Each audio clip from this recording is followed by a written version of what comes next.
Good day guys, meron tayo ngayong Mitsubishi Montero Gen 3. Nag-install tayo ng Optimus brand Android head unit, 6128 2K screen resolution, then Qualcomm Snapdragon processor. Ito yung front camera, ito yung side camera. Ito tayo sa loob.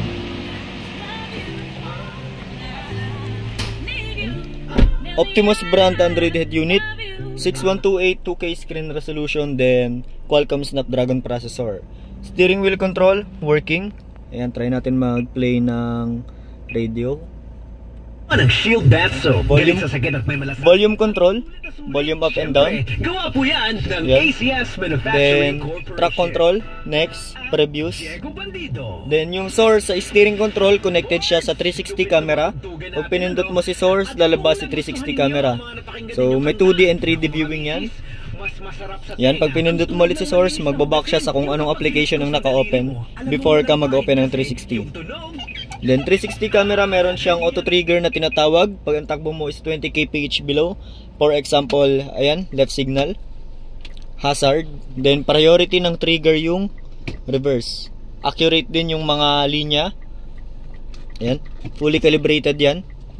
Then meron tong Android Auto and Apple CarPlay wireless. Ayan, so nagko-connect na.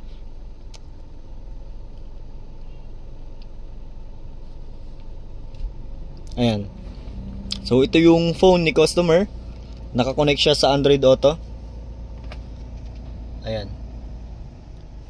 Exit natin. Then meron siyang multi-gesture touch operation. So kung gusto mo ng gesture operation na system, meron siya. Ayan.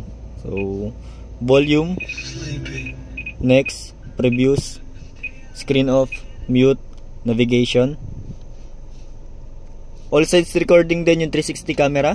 Ayan. Front, rear, left and right working, then recording. Meron din siyang iba't ibang application tulad ng Waze, TikTok, Google Assistant, Netflix.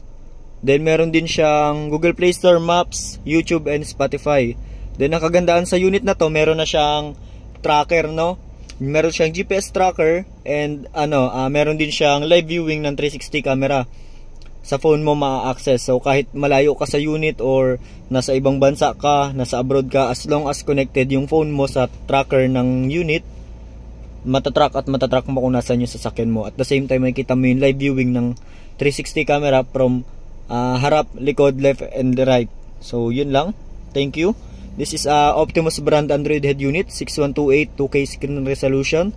Then meron siyang Android Auto and Apple CarPlay wireless na po. Thank you.